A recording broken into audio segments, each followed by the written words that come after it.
Gold, trusted gold buyers. మీరు తాకట్టు పెట్టిన బంగారాన్ని విడిపించి ఈ రోజు ఉన్న మార్కెట్ ధరకు కొనబడను.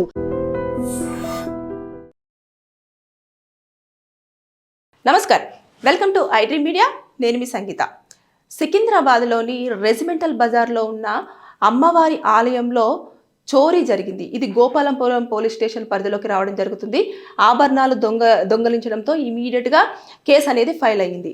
ఒక్కసారి మనం వివరాల్లోకి వెళ్తే, ఆ ఆలయం యొక్క తాళాలు పగలగొట్టి ఉండడంతో ఇమీడియట్గా భక్తులు ఎవరైతే చూశారో అదేంటి ఆలయం యొక్క తాళాలు పగలగొట్టి ఉన్నాయి అని చెప్పేసి వెంటనే పూజారికి చెప్పడంతో వారు అదే ఆలయ అధికారులు అక్కడికి వచ్చేసి మొత్తం చూస్తే 2 తులాల బంగారము, అదేవిధంగా 10 తులాల వెండి కూడా మొత్తం చోరీ చేయబడింది అని చెప్పేసి చాలా స్పష్టంగా వాళ్ళు గుర్తించడం అనేది జరిగింది.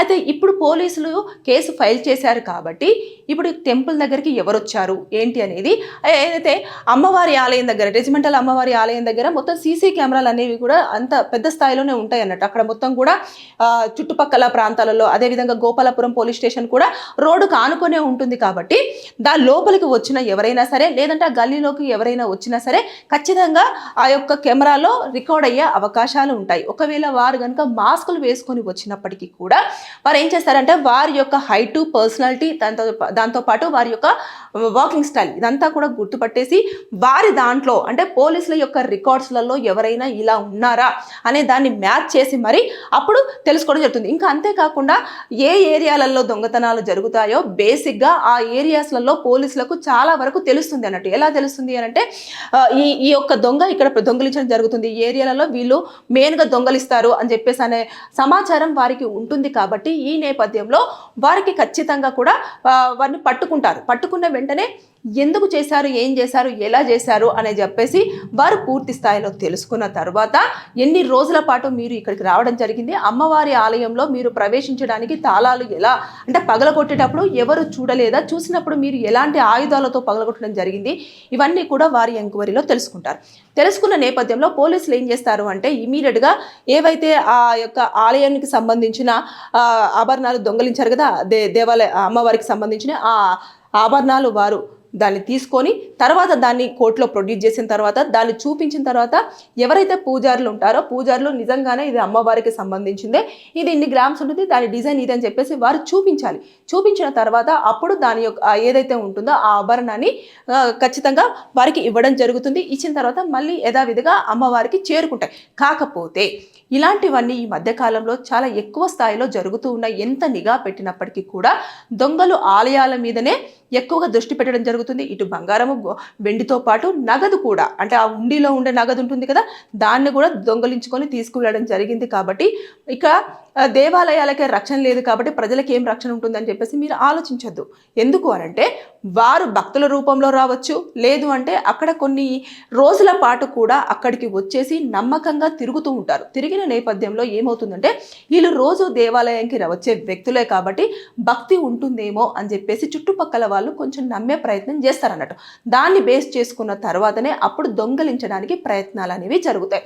కోర్టులో ప్రొడ్యూస్ చేసిన తర్వాత ఎవరైతే వీళ్ళు దొరుకుతారో దొరికిన తర్వాత వారిని కోర్టులో ప్రొడ్యూస్ చేస్తే అప్పుడు వారికి పనిష్మెంట్ అనేది ఉంటుంది. ఫస్ట్ రిమైండ్ చేస్తారు, తర్వాత వారు ఏవైతే వాళ్ళు ఇన్వెస్టిగేషన్లో చెప్తారు కదా, పోలీసులు అరెస్ట్ చేసిన తర్వాత నేను ఇది ఇలా జరిగింది అని చెప్పేసి చెప్తారో వారు చెప్పిన యొక్క వాంగ్మూలను బట్టేసి పూజారులు ఆలయ యొక్క కమిటీ అధికారులు చెప్పిన దాన్ని బట్టేసి మొత్తం చూసుకున్న తర్వాత అప్పుడు ఇలాంటివి ఇంకెప్పుడైనా గతంలో చేశారా, చేస్తే ఎవరికి సేల్ చేయడం. ఇప్పుడు బంగారు ఆభరణం తీసుకెళ్ళినంత మాత్రాన వారు అయితే ఖర్చు పెట్టుకోవాలంటే డబ్బులు కావాలంటే ఇలాంటి ఆభరణాలు కొనేవాళ్ళు ఎవరైనా ఉన్నారా, ఉన్నప్పుడు ఆ వాళ్ళు ఇదివరకు గతంలో ఎవరైనా తీసుకొచ్చి ఇవ్వడం జరిగిందా, ఇంకా ఇది మొత్తం కూడా లాగితే మొత్తం అంతా కూడా బయటికి రావడం జరుగుతుంది అన్నట్టు. వచ్చిన తర్వాత అందరూ ఎంతమంది ఉన్నారు, ఎంతమంది ఇన్వాల్వ్ అయ్యి ఉన్నారు, ఇది ఒక టీమ్గా ఫామ్ అయిందా, టీమ్గా ఫామ్ అయిన తర్వాత ఎన్ని ఏళ్ల పాట నుంచి చేయడం జరుగుతుంది ఏంటి అనేది పూర్తి స్థాయిలో కనుక్కున్న తర్వాత అప్పుడు వారికి పనిష్మెంట్ ఉంటుంది.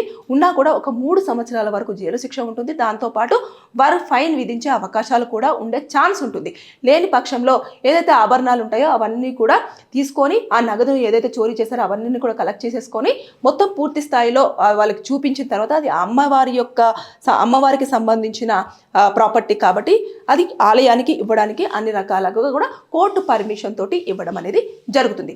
ఏదేమైనా సరే కానీ ఒక్కసారి కనుక ఎవరైనా ఆలయ ప్రాంగణంలో శబ్దాలు జరిగినా లేదంటే ఆలయానికి సంబంధించిన వారు ఆలయంలో పనిచేస్తున్నవారు అని చెప్పేసి కనుక మీరు అనుకున్నట్లయితే ఇమీడియట్గా ఎవరైతే అధికారులున్నా పోలీసులున్నా లేకపోతే ఎవరున్నా సరే వీళ్ళు ఈ మధ్య కాలంలో రావడం జరిగింది, ఆలయానికి సంబంధించి ఇక్కడ తిరుగుతున్నారు అని చెప్పేసి మీరు ఒక ఇన్ఫర్మేషన్ ఇస్తే ఇలాంటి ఆలయానికి సంబంధించిన ఆభరణాలు దొంగలించకుండా అదేవిధంగా నగదు కూడా చోరీ అవ్వకుండా ఉండే అవకాశాలు ఉంటాయి. ఏదేమైనా సరే కానీ ఇప్పుడైతే పోలీసులు కేసు ఫైల్ చేసుకోవడం జరిగింది.